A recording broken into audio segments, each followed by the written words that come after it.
Bonjour et bienvenue sur le podcast de l'APM pour une série d'épisodes un peu particuliers qui nous accompagnera tout l'été. On a profité du séminaire Force Vive à Montpellier les 7 et 8 juin dernier pour rencontrer plusieurs présidents-présidentes de clubs du monde entier et explorer leur vie d'expat. Alors aujourd'hui, j'ai le plaisir d'accueillir Catherine Chardon. Catherine, elle était expat, elle est plus expat, elle était à Londres, elle est à Paris, elle était chez RATP, elle arrive chez Bureau Veritas. Bon, on démarre dans un espèce de une jolie bobine, mais que tu vas nous aider à dérouler. Bonjour Catherine et bienvenue. Bonjour, merci de m'avoir aujourd'hui. Eh ben, ça nous fait super plaisir. Alors on est dans les salons VIP du Quorum à Montpellier. Il fait à peu près déjà 120 degrés alors qu'il est 8h du matin. Voilà, l'ambiance est posée, c'est lunaire et en avant pour la vie d'expat. Alors Catherine, pour te présenter déjà, est-ce que tu peux nous dire ce que tu as fait avant ? Maintenant, tu as un pied dans une nouvelle vie professionnelle, mais on va peut-être mettre plutôt un coup d'œil dans le rétro. C'était quoi ces dernières années alors ? Eh bien, j'ai passé les 4 dernières années à Londres. J'étais CEO de RATP Dev à Londres. Donc, j'ai exploité des bus pour TfL, des bus rouges que vous connaissez tous. Et puis, juste avant ça, j'ai aussi passé 4 ans pour le groupe aux États-Unis. Pour développer les activités aux États-Unis et au Canada. Voilà. Donc, 8 années d'expatriés assez particulièrement passionnantes. Et alors, est-ce qu'il y a eu une vie avant ta vie d'expatrié ? Oui. En France. En France. Elle était en France, ok. En région parisienne et en dehors de Paris aussi. Oui.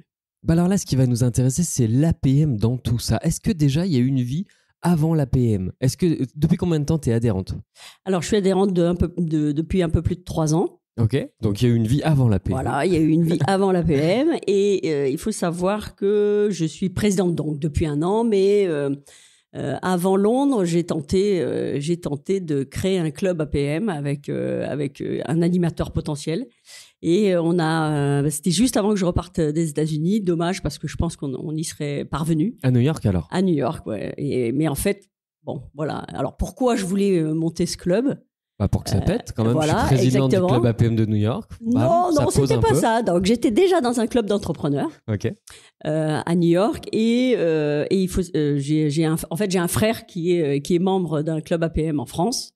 Qui est entrepreneur lui-même et qui m'avait parlé de l'APM et moi j'avais les yeux qui brillaient, j'avais l'intuition que c'était une proposition qui m'intéressait. Et alors t'es arrivé à Londres et il y avait déjà un club ? C'est ça. Alors tout de suite j'ai pris contact avec London One et j'ai été rapidement accueilli dans le club de Londres. Il y a combien de clubs à Londres ? Un seul ? Alors, il y avait 2 clubs. London One, London Two ? Non, London One et London Trigger. Ok. Et dommage, mais London Trigger a dû fermer il y a 1 mois. Ah mince. Et dommage aussi parce qu'il y a eu, suite au Brexit, le Covid, oui. Il y a eu quand même beaucoup de départs de Français, de départs de Londres, un gros chamboulement dans la vie internationale. Et du coup, on a dû fermer Londres à grand regret. Mais bon... Il faut savoir que London One est particulièrement dynamique. Il est possible que vous récupériez quelques transfuges. D'abord, on en a récupéré. On a accueilli à bras ouverts des super candidats et des super membres. Et puis, je pense qu'on va regrossir parce que un club dynamique, il attire. Ouais. Il donne envie. Et quand on donne envie, on peut créer un autre club et avoir une dynamique positive. C'est quoi d'être présidente d'un club à l'international ? Alors déjà, on continue à parler français, ce qui est quand même l'avantage des clubs APM. Je trouve que la clé...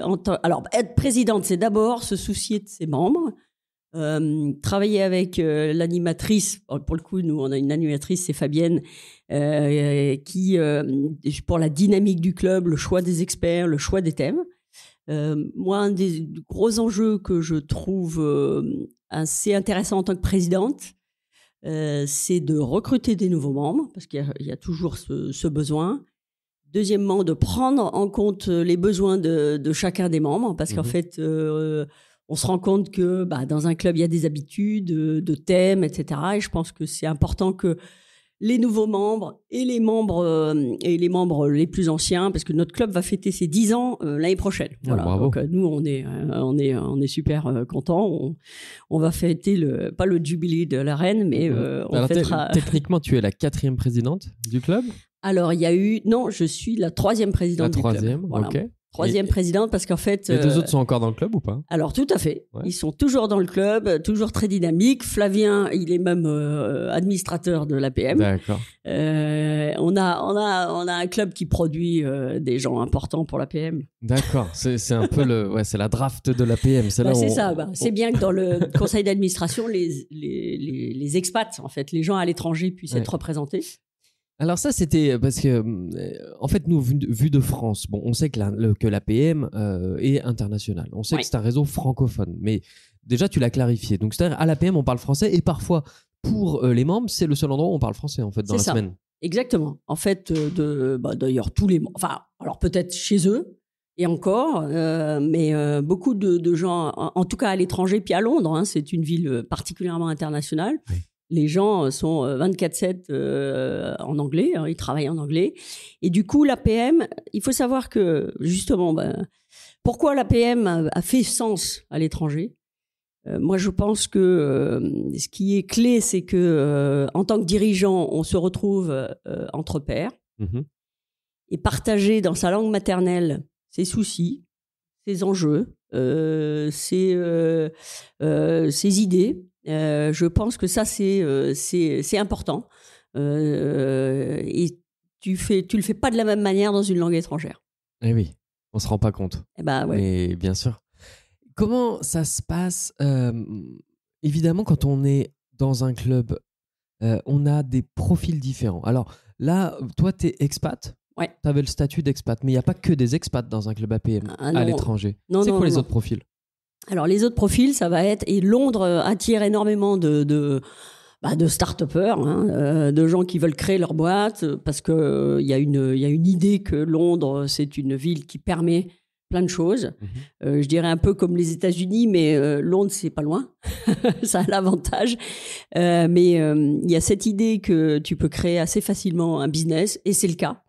Londres, tu peux... Qu'est-ce qu'il y a de plus facile qu'à Paris, par exemple? Les Anglais, d'abord, te disent pas « Oh là, ça va être compliqué. » Non, toute idée... en fait, Londres, c'est la ville internationale par définition. C'est pour avoir fait quelques villes à l'étranger et en France, c'est une ville qui...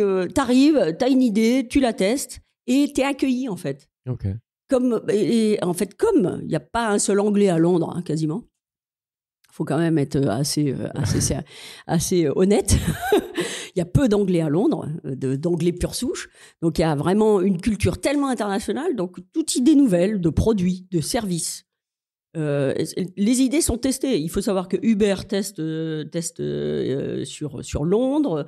Énormément de boîtes, de GAFA, même des Google, vont tester des produits et des services sur Londres, parce que Londres et l'Angleterre, mais Londres particulièrement, parce que c'est un lieu extrêmement dynamique en termes de flux d'arrivée et de départ de gens, et du coup de mélange de cultures. Mais alors donc ça t'attire des start-upers francophones, français uniquement ou francophones? Français. Alors français, ouais. Il faut savoir, ouais, notre club est que des Français. Et ouais, on serait prêt à accueillir d'autres francophones, mais là, pour le coup, notre club est très français. Mais alors quand tu dis start-upper, on est sur quoi? On est sur des gens qui ont déjà fait des levées de fonds, qui sont déjà sur des deuxièmes tours, qui ont déjà une organisation avec un certain nombre de salariés, ou parce que normalement c'est quoi, 10 minimum, hein, 10 salariés minimum. c'est ça. Et être numéro 1. Exactement. Donc en fait, on a des créateurs d'entreprises assez classiques, hein, dans le service, dans la tech, etc. On a des gens qui ont déjà vendu des boîtes, qui ont remonté des boîtes. On a vraiment des multi-entrepreneurs. Okay. On a d'autres expats aussi, des grandes marques françaises qui sont représentées. Ça, c'est un peu l'eau de tous les clubs à l'international. Hein. Les expats, en gros, c'est les salariés dans les grands groupes, c'est 4 dirigeants des grands groupes qui sont essaimés un peu partout dans le monde. Exactement, et qui ont connu d'autres clubs. C'est-à-dire que souvent, à Londres, et Londres, c'est quand même une des destinations qui est assez en vue, hein, évidemment. Et puis du coup, si tu veux, tu vas avoir et puis tu as pas mal de sièges pour l'Europe, etc. à Londres. Donc tu vas avoir énormément de grosses entreprises françaises qui vont avoir des cadres dirigeants à Londres. Mais dans notre club, si je regarde bien, c'est pas la majorité du tout de notre club. Il y a quelles boîtes qui sont représentées dans ton club, par exemple? Ça va être Decathlon, il y avait RATP, ça va être Total Energy, voilà, tu vois ce genre de... Donc là, sur des profils de gens qui ont voyagé, qui ont baroudé, qui ont vu du monde, qui ont Exactement. vu du pays et qui ont vu de l'APM ailleurs. Donc ils arrivent chargés de toute cette bonne énergie et toute cette expérience-là, ça doit être hyper riche. Et donc la troisième partie, c'est une fois qu'on a, à part les expats et les start-upers, reste qui après? Start-upper, alors start-up on dit souvent c'est dans la tech, après tu as des entrepreneurs. Ouais. Donc, mais non, tu n'as pas de mère de famille qui soit dans le... Non, on est d'ailleurs, il y a beaucoup de mères de famille pour le coup. Alors c'est un club qui avait 50% de femmes. Oh, bravo. Alors je suis un peu, je suis la troisième présidente du club. Je suis une femme, mais je suis présidente au moment où on a un peu moins de femmes. On a plus que un peu plus de 30% de femmes. D'accord. Mais on se bat pour recruter d'autres femmes parce qu'il y a plein de femmes entrepreneurs et plein de femmes qui osent maintenant. Donc il faut les aider. Bah oui. Comment tu fais alors pour donc c'est le networking, c'est des connaissances, c'est par d'autres réseaux, c'est vraiment multiplier les réseaux et faire en sorte que chaque membre propose à des gens de sa connaissance de venir, d'être invité. Donc on a énormément de brassage par les invitations, par... ça, c'est une des particularités des clubs étrangers, c'est que tous les 3 ans, tous les 4 ans, les expats, ils changent de pays, ou en tout cas, ils bougent de trajectoire. Donc, il y a beaucoup de turnover et il faut tout le temps recruter. C'est ça. Vous êtes combien aujourd'hui dans le club? Alors aujourd'hui 23. 23, donc déjà. On est déjà, on a accueilli des collègues de London Trigger. Et donc ça c'est super. Les gens renouvellent. Et puis il faut savoir que même des Français qui repartent en France continuent à être dans notre club à Londres. Explique-moi comment c'est possible. Ils font des allers-retours. Ah, mais ils viennent physiquement, juste pour ça. Ouais, exactement. Alors pendant le Covid c'était assez simple, c'était par Zoom. Ouais. Mais on a, écoute, si je compte bien, 4 membres qui font les allers-retours tous les mois. Waouh. Et qui viennent. Alors qui ont, ils ont pour certains. J'imagine ils ont d'autres choses à faire à Londres, on espère. Non. Dans mon cas, non, je viendrai pour l'APM. Ok. Dans le cas de certains collègues, oui, il peut y avoir du business à Londres, mais pas forcément. Donc il y a vraiment, en plus, ce que ça dénote, c'est un attachement à un groupe et à une culture de club. Donc ça, c'est intéressant. Comment tu la définirais, la culture du club de London One? Particulièrement coloré. Voilà, on est un club coloré en termes d'origine, en termes de style de management, en termes de style de leadership. Et puis, coloré, un peu, je dirais pas trash, mais coloré. On est. Ça donne envie. Et puis, le soir, on se voit avec. Souvent, on essaie de terminer notre journée avec les conjoints. Donc, en plus, on essaie vraiment de créer cette atmosphère de confiance parce que elle existe, mais c'est important. Et je trouve que les valeurs de l'APM permettent aux gens qui sont à l'étranger, parce qu'on est quand même seul à l'étranger, on est isolé, on est loin des familles, d'avoir un attachement particulier aux autres membres du club. Donc ça c'est vraiment sympa. Je rebondis sur ce que tu dis. Dans quelle mesure l'APM, ça justement, vous arrivez et de quelle façon vous arrivez à impliquer et à embarquer les familles? Parce qu'on imagine bien qu'effectivement, pour les conjoints, les conjointes, voire même les enfants, ce contact avec ne serait-ce que la francophonie, c'est peut-être le principal qu'ils peuvent avoir. Et comment vous faites pour faire ça? À chaque réunion, on termine par un dîner déjà. Ok. Donc ça c'est vraiment sympa. Après non, on fait pas des trucs en famille, etc. Il n'y a pas de barbecue le dimanche midi. Non, on n'en est pas là. Vous voir dans vos petits jardins avec l'herbe bien taillée. Oui, sous la pluie. Sous la pluie. C'est vrai, on est à Londres. Donc si on revient sur la partie fonctionnement du club, donc comment vous gérez l'intégration? Parce qu'il y a des nouveaux tout le temps, mais comment on fait pour intégrer des nouveaux quand on est un club comme le tien? Alors, c'est une bonne question parce que c'est une question que je me suis posée aussi. En fait, quand je suis arrivée, moi-même, être intégré soi-même, c'est comprendre aussi qu'est-ce qu'on pourrait proposer à celui qu'on veut intégrer, etc. Alors, le choix, bah ça, c'est classique, hein, c'est de la cooptation. Chacun peut dire non s'il y a des problèmes de concurrence. Voilà, donc ça, c'est le principe même de l'APM. Mais après l'intégration, je me rends compte que l'APM, souvent, on a une très bonne connaissance de son club et de ses membres, mais on se rend pas compte que l'APM, c'est un truc absolument énorme, bien au-delà de notre petit club de 23-25. Oui. Et alors moi, en tant que présidente, pour moi, c'est une ouverture incroyable et une source de progrès, une source d'ouverture énorme, parce que je suis amenée à rencontrer d'autres présidents de clubs. On a une animation Europe qui est super. Je suis impliquée dans la APM solidaire, en fait, pour aider des membres qui ont des difficultés financières. Alors donc ça, en fait, tiens, tu me fais penser, on va en reparler juste après. D'accord. Parce que quand j'ai préparé cette série d'épisodes, on m'a expliqué qu'en France, avec tous les dispositifs qu'il y avait eu, donc notamment le quoi qu'il en coûte de Macron, en fait finalement les boîtes n'avaient pas été si en difficulté que ça pendant la période Covid, donc on n'a pas eu trop besoin des offres solidarité de l'APM. Par contre, à l'étranger, ça a été une cata, et donc vous avez eu énormément recours à ces bourses. Bon, on en parle maintenant parce que vu que je viens de poser la question. Si tu veux. En fait, APM solidaire. Donc moi, j'ai rejoint le groupe, j'ai remplacé mon collègue Flavien. Donc je me suis portée volontaire pour être dans l'équipe APM solidaire. Écoute, depuis février, on a déjà discuté de 5 ou 6 personnes, donc qui ont besoin parce que leurs boîtes ont fermé. On a quand même des cas particulièrement compliqués. Tu t'imagines en Russie. Donc on a quand même des situations assez difficiles. Et puis voilà, il faut aider. Alors vraiment, c'est le principe de l'APM. Je crois que l'APM, c'est quand même une association qui permet à l'entrepreneur, aux dirigeants, de ne pas rester seul. Oui.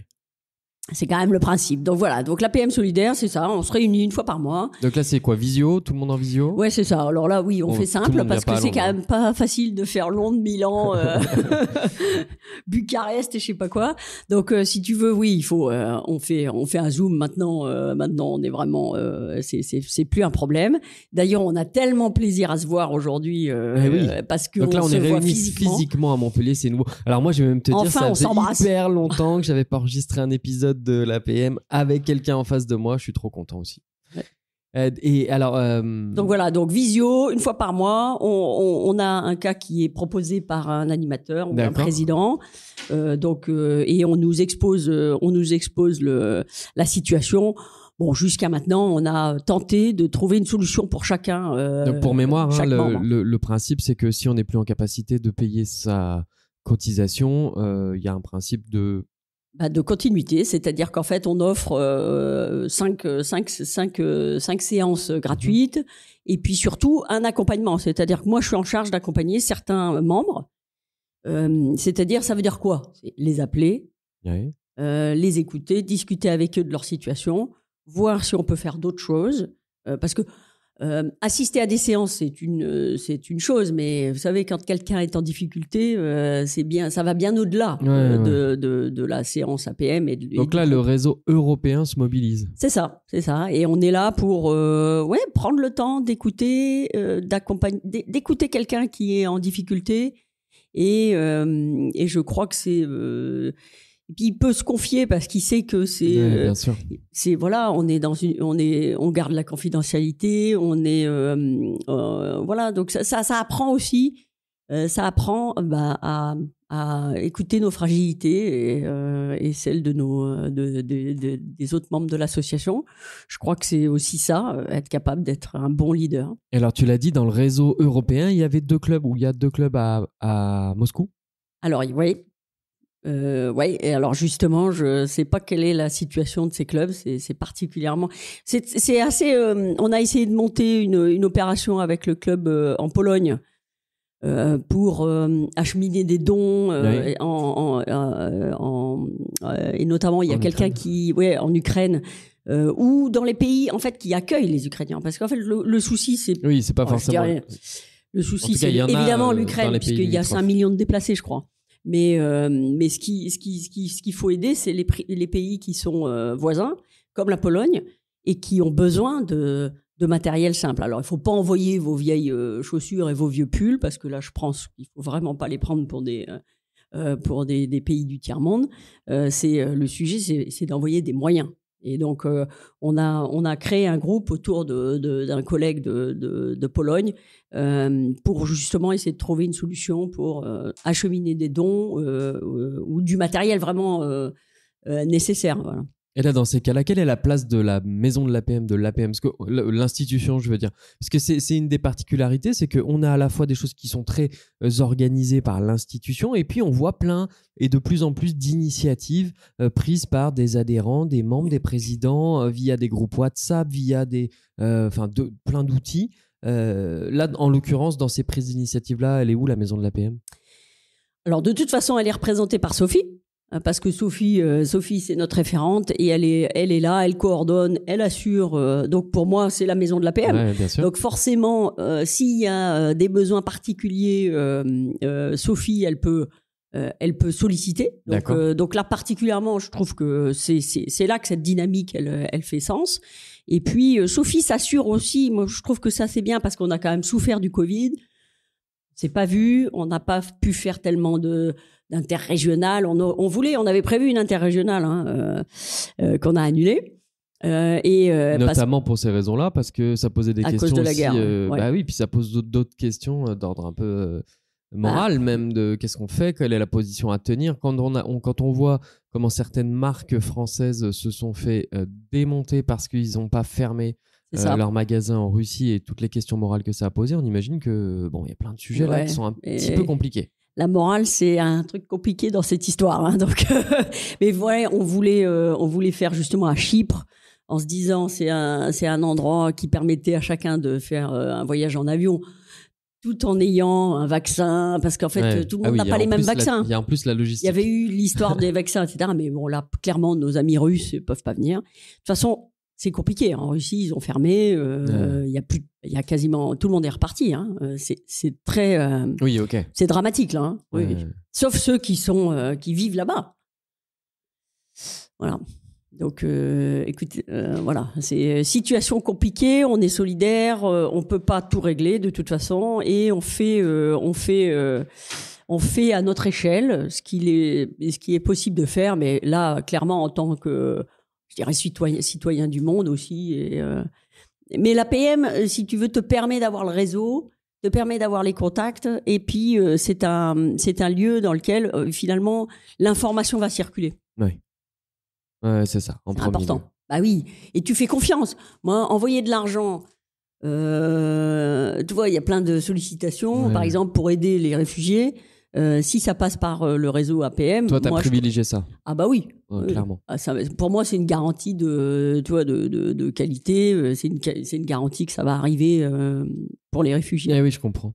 Sur un sujet un peu plus, dans la continuité des sujets lourds et pesants, on est dans une période post-Covid dans laquelle. Alors tiens, première question, quelle influence a eu la crise Covid sur la vie de votre club? Alors ça a avant, été... pendant, après, en résumé. Oui, écoutez, on a réussi d'abord à se réunir. Alors par Zoom, évidemment. Donc, on a maintenu nos rencontres. Je dirais que même Boris Johnson, il s'autorise à boire un coup à Downing Street. Donc l'Angleterre a quand même respecté évidemment les règles. Nous, on s'est pas réunis quand il fallait pas. Mais on a clairement réussi à maintenir toutes les sessions et sans problème. Hein, non. Et en fait, pas mal d'experts se sont adaptés absolument super bien au fait de devoir le faire via Zoom. Et est-ce que ça t'a permis... Est-ce que vous avez dû remanier votre programmation ou pas du tout? Ah, complètement. Hein. Ça a été l'enfer. Et ça t'a permis d'avoir des experts que tu n'aurais pas eu en présentiel ou pas ? Peut-être bien, ouais. En fait, on a fait des sessions plus courtes un peu parce que c'est quand même compliqué de faire une journée complète sur Zoom. On a donc le calibrage des sessions a changé, les thèmes ont changé parce qu'il fallait des experts qui soient atteignables, enfin en tout cas qui soient de qualité sur Zoom. Par contre, on a perdu du coup forcément en mini-groupe, en travail en équipe, en travail en voilà, parce que du coup, quand vous n'êtes pas en présentiel, il n'y a pas de dynamique.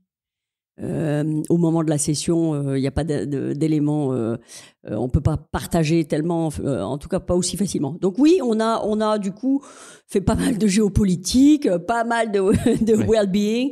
On a fait pas mal il y a eu pas mal de thèmes qui étaient un peu sur un peu les mêmes. Voilà. Donc c'est bien qu'on ouvre, c'est bien que ça se termine. Et qu'on repasse à l'invitation d'experts à Londres. Londres, c'est une destination facile. Ouais, les gens doivent être contents. Ah ouais, ils sont super contents, oui. Quand on accueille un expert et qu'on est à Londres, comment ça se passe ? Il vient la veille, on l'amène dans un bon resto.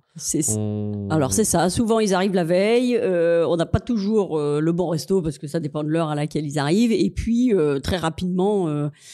Alors Londres, globalement, quand tu arrives à Saint-Pancras, après il faut aller sur les lieux. Donc on essaie d'avoir une salle pas très loin de Saint-Pancras. Certains arrivent le matin même. Ah ok. Ouais, tu peux avoir une session qui commence à 11h et ils arrivent le matin. Et donc, écoute, c'est sympa. Hein, après, soit tu as 1 heure de trajet parce que c'est une grande ville. Alors on a quelques lieux sympas. Mais sinon, ouais, écoute, voilà, l'expert, ils aiment bien. Et souvent, ils prolongent le week-end, mais ça, on ne sait pas toujours tout. Ok. Et ça ressemble à quoi, tiens, votre salle de réunion ? Moi, je m'imagine une grande bibliothèque avec des vieux grimoires. Alors, ouais, tu peux toujours... ça, ouais, bien sûr, mais non, même on rouges va chez Harry Potter. Donc, c'est Oxford, by the way. L'escalier. Donc en fait on a plusieurs salles, mais c'est des gymnases en fait. Non, c'est des comment on dit, des WeWork, enfin des salles de coworking qui sont très bien. Faut être fonctionnel. Ok. La prochaine convention se déroule à Nantes dans un peu moins d'1 an, mars 2023. La suivante à Lisbonne. Ouais, super. Premier pas à l'international. C'est ça. Ça donne des envies ? Ah nous on est super contents, on se dit tiens voilà, d'ailleurs on n'a pas pu aller faire notre interrégional à Chypre, on n'a pas pu faire des interclubs, donc là on va non, évidemment pour nous c'est marrant cette idée d'avoir deux conventions déjà prévues comme une étape, un chemin, et je trouve ça très bien.